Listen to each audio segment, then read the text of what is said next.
what if I told you that the true origin of your suffering isn't in what happened to you, but in how you clung to what no longer exists? Think about it calmly. It wasn't the loss that broke you. It was your desperate struggle to keep it from leaving. It wasn't rejection that destroyed you. It was the internal story you repeated over and over. This shouldn't have happened. And it wasn't the pain. It was your resistance to truly feeling it. Carl Jung said it with unbearable clarity. What you resist persists. If you're still suffering over something that happened years ago, it's likely still alive. Not because it still hurts, but because you haven't stopped resisting it. But why do we resist? Because we were taught to fear pain, to cover it up, to repress it, to deny it. We were told that being strong meant not feeling, not crying, not showing. So we grew up believing the right thing was to fight against what hurts. And that's where the real hell begins. It's not the event that breaks you. It's your fight against reality. Life never promised fairness. We didn't sign a contract guaranteeing everything would go as we hoped. Yet, when things go wrong, our first reaction is to resist. This can't be happening. It shouldn't be this way. That's the voice of your ego, not your soul. The human mind seeks control. It wants security. It wants the world to function according to its own maps. But life doesn't obey your desires. The more you resist what is, the longer you prolong. What hurts? Ask yourself now, how many years of your life have you spent feeding a pain that already happened? How many times have you mentally relived betrayal, loss, or abandonment, even though they're no longer happening? Every time you do this, you don't heal. You destroy yourself a little more. Here's a truth that might shake you. Suffering isn't in the past. It's in your attachment to the past. A relationship ended. The pain is natural. But if you stay trapped in what was, if you recreate every scene, relive every word, or idealize what no longer exists, suffering becomes your home. No matter how many years pass, if you don't let go, you remain there, a prisoner of a story that's already over. Acceptance doesn't mean surrender. Acceptance means stopping the illusion that you can change what already happened. It means ending the mental exhaustion of asking unanswerable questions. What if I had done this? What if that hadn't happened? When you deeply accept, something magical occurs. Suffering loses power, not because the pain disappears immediately, but because you stop feeding it with resistance. Jung said, "The mind that created the problem cannot be the same one that solves it." That mind, your wounded ego, insists the world owes you, tells you you need justice to heal, makes you think you'd be happy if things had gone differently. That's the trap. As long as you believe peace lies in changing the past, you'll remain stuck. Listen closely. You can't control what happened, but you can control what you do with it. Maybe you were unfairly fired. Maybe someone you loved betrayed you.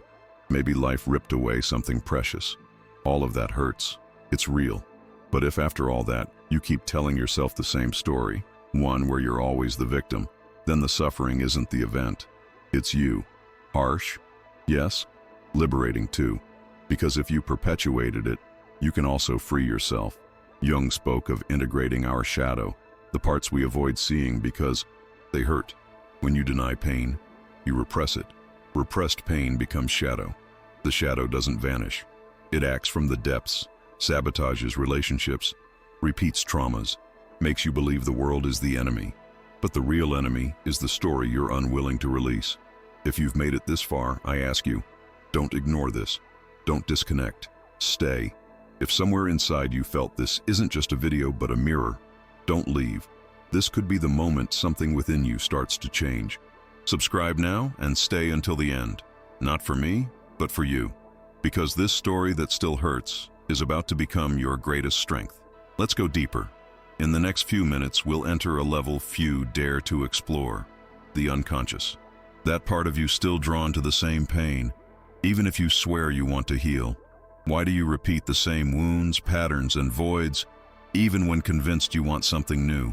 There lies your true power. When you understand why you repeat suffering, you discover how to break the cycle. And once broken, nothing is the same. You don't want to suffer. No one does. Yet you do it again and again. Different faces, different scenarios, different years, same pattern. You fall for those who don't love you, give everything to those who neglect you, chase what hurts, flee what could heal. Why? The answer is deeper than bad luck, coincidence, or fate. It's an unconscious program repeating the same suffering. Jung phrased it brutally. Until the unconscious is made conscious, it will direct your life, and you'll call it fate. The pattern that hurts you most wasn't chosen by you. It was implanted, installed like software when you were a child, lacking tools to interpret the world, only to survive. Maybe you grew up in a home where love hurt, where being seen depended on impossible expectations, where silent punishments or knife-sharp words cut deep. Don't be weak. Don't make a scene. If you don't obey, I won't love you. Those wounds never healed. They became emotional maps. Now, every time you face a similar situation, your unconscious takes the wheel. You think you're choosing, but you're just repeating. Your unconscious doesn't seek what's good for you. It seeks what's familiar. If abandonment was familiar, that's what you'll find. If rejection was known, that's what you'll attract. The pattern isn't broken by changing partners, cities, or jobs. It's broken by daring to look inward with a rawness few can bear. Ask yourself, bluntly, what emotion has been most constant in my life? Not the one you show the world, the one you carry silently. Rejection, humiliation, loneliness, frustration. That emotion is the root, the script your mind keeps acting out. Here's the brutal part. Until you acknowledge it, you'll keep projecting it onto everything. You'll attract the same, destroy the new, sabotage healing. The wounded child within you still lives. If you don't acknowledge them, they'll choose your relationships, decisions, and way of loving, from fear, lack, and a desperate need to be loved as you weren't. This is the origin of self-sabotage. You approach love, and something inside ruins it. Opportunities arise, but an inner voice whispers, "You don't deserve this." You start something new, then ensure it fails. Why?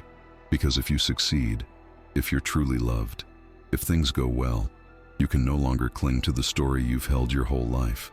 Your identity crumbles. For years, you've been the one who, always loses, the betrayed, the one who can't trust. These identities hurt, but they give you certainty. The ego prefers painful certainty over unfamiliar emptiness.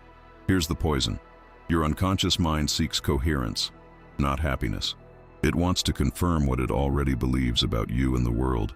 So you end up saying, "This always happens. I wasn't born to be happy. Life always takes what I love." But that's not life. It's you repeating what was installed. If you don't awaken, you'll die as who you were taught to be, not who you could become. The suffering you live isn't current, it's ancient, an echo, a repetition. It only breaks when you take responsibility for facing what you've avoided for years. Yes, it requires courage. Seeing your shadow hurts. Accepting that you also hurt yourself hurts. But beyond that pain is your freedom. What comes next is crucial. We'll talk about the ego, the part of you that defends suffering like a trophy, the voice convincing you you're right, to feel victimized.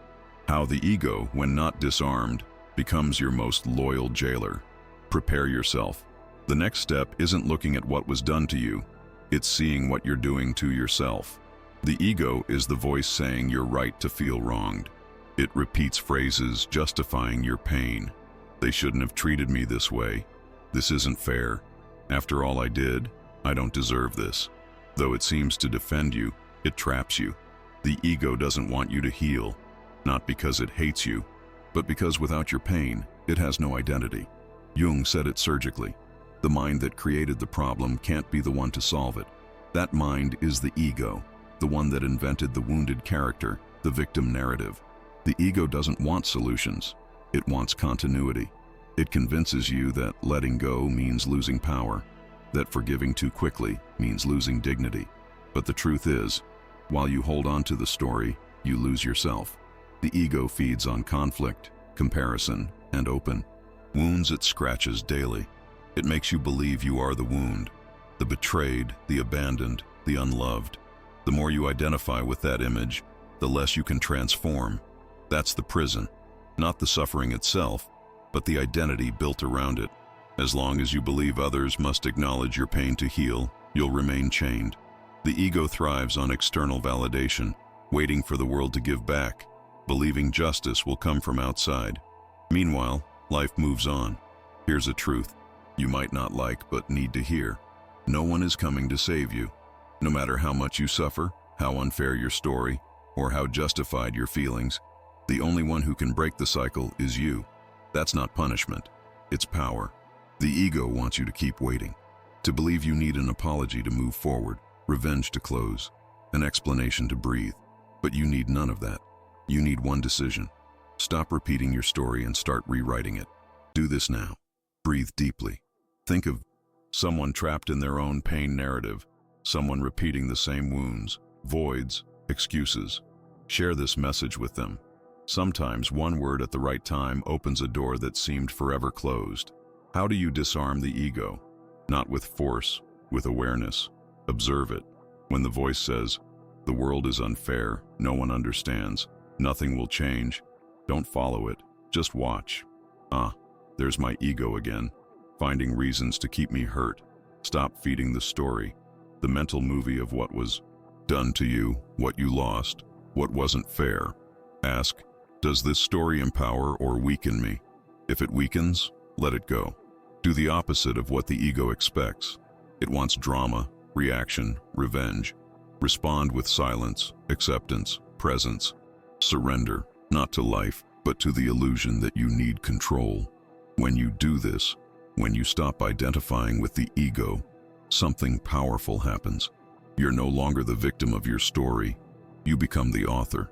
You don't need to be right, blame others, or wait for external change to live in peace. You've understood what few do. Suffering was never in what happened. It was in how you interpreted it, the narrative your ego built, how you repeated the story until you believed it was you. But you aren't your suffering. You aren't your past. You aren't the voice saying you'll always be a victim.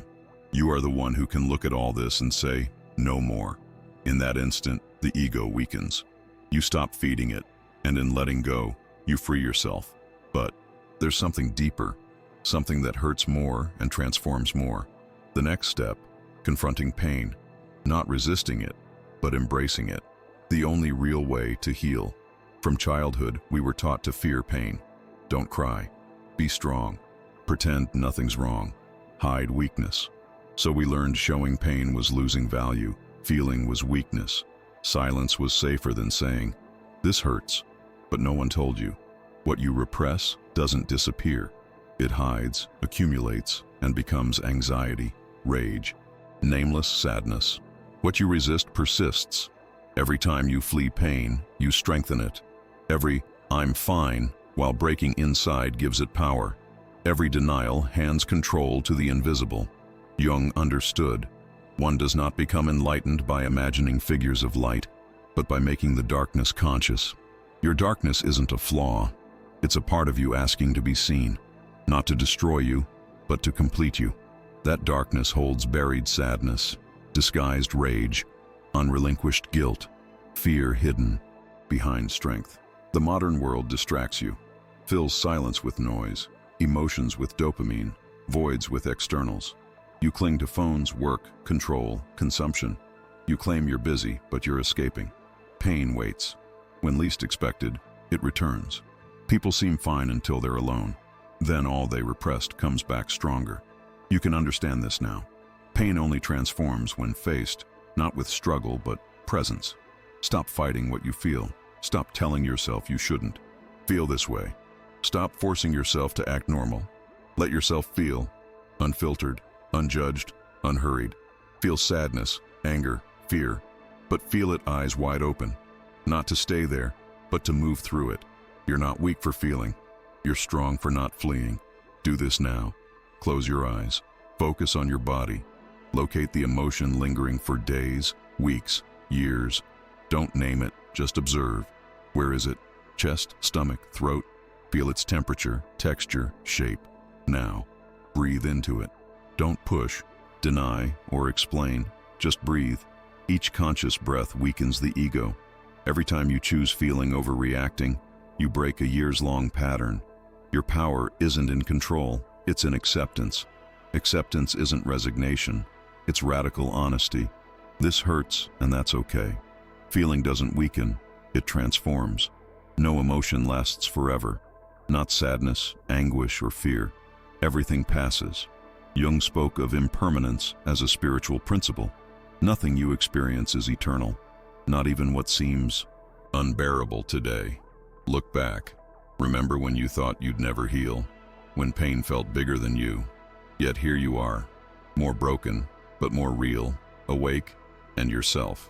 Pain, when not avoided, becomes wisdom. When crossed consciously, it no longer defines you, it reveals you. That's where the most important journey begins. Not just ending suffering, but turning pain into power. Your wound can become your engine. Your shadow can become your light. What broke you can rebuild you. There's a moment in every awakened person's journey when something subtle but irreversible happens. You no longer want to flee, fight, or replay the victim story. Then, the unthinkable occurs. The wound transforms. What once hurt endlessly now teaches. What felt like a curse now reveals. What seemed like an end becomes a beginning. Jung called this inner alchemy. Ancient alchemists sought to turn lead into gold. Jung saw this as psychological. Lead is your pain, fears, traumas. Gold is the wisdom, freedom, and strength born from using pain as a teacher. It's not ignoring what happened or pretending it doesn't hurt. It's looking at it and asking, what can I build with this? The strongest people you know aren't strong because life was easy. They walked through fire without surrendering. Every fall made them ask, what is this pain trying to show me? That's the difference. We all suffer, but some use it as an excuse to stay broken, others as a springboard to rebuild. You decide which side you're on.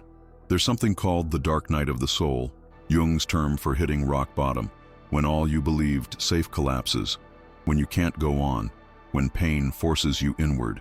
But this night isn't a sentence, it's a door, the threshold between the old breaking and the new being born.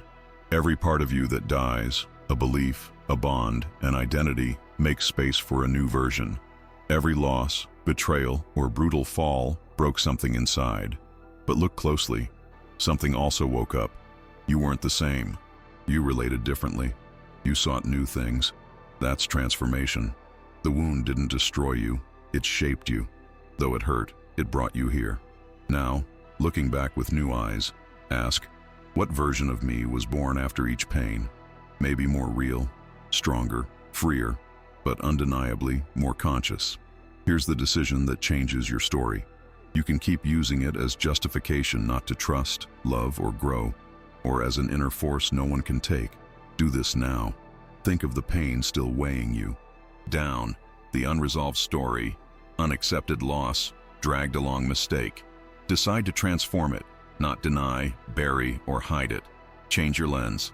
Stop seeing pain as punishment.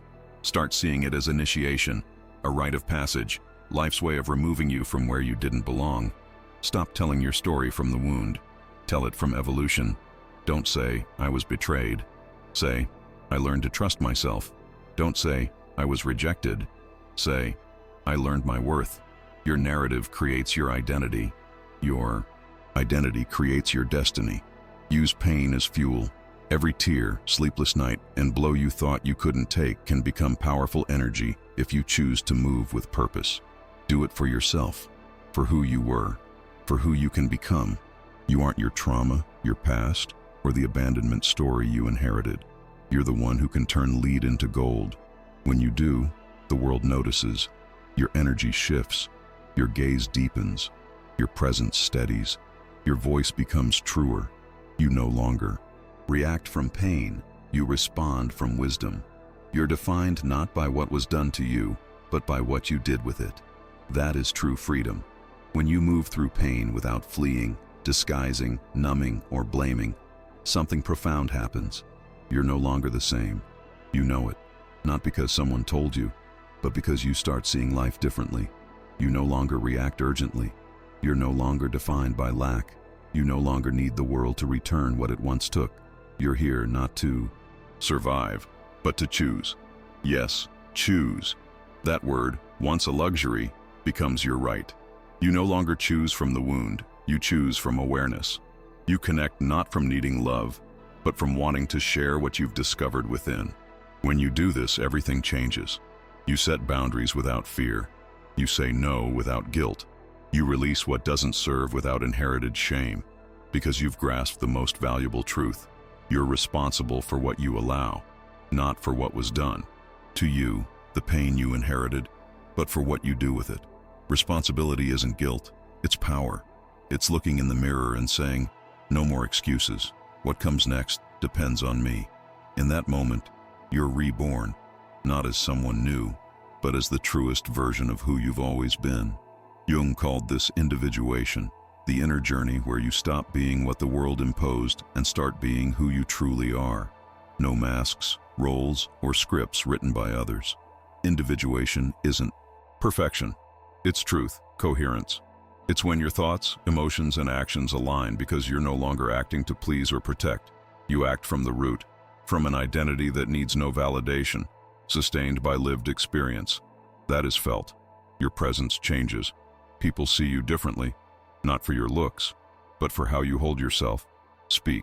Stay silent. You no longer need to defend, explain, or fit in. Your worth isn't external, it's internal. That is the greatest gift pain can give: reconnection with yourself. You no longer act for recognition, but purpose. You no longer give expecting returns. You give because what you have is enough. You no longer ask permission to be who you are.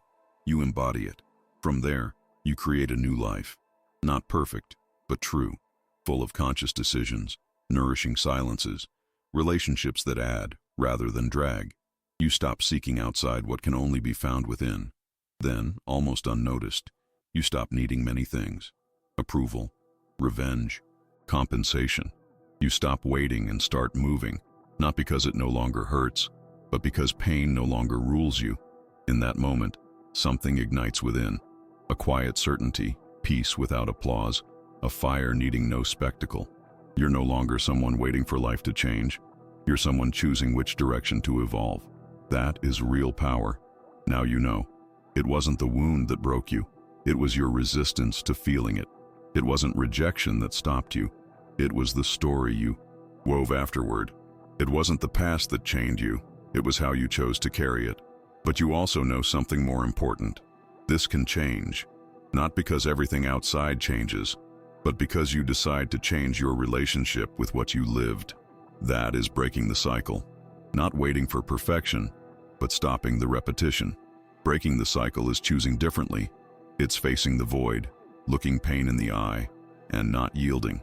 Responding from awareness, not habit, from presence, not the wound. Though not easy, it's possible. You don't need to be someone else, just remember who you are. When you stop acting to please, justifying pain, and choose to stop being the past's reflection to become the present's creator, that decision is yours alone. You can't delegate it or force it on others. You can share this truth, inspire, but only those ready to stop suffering will take the step. If you've stayed here, present, not disconnecting when this began touching something within, you've already done it.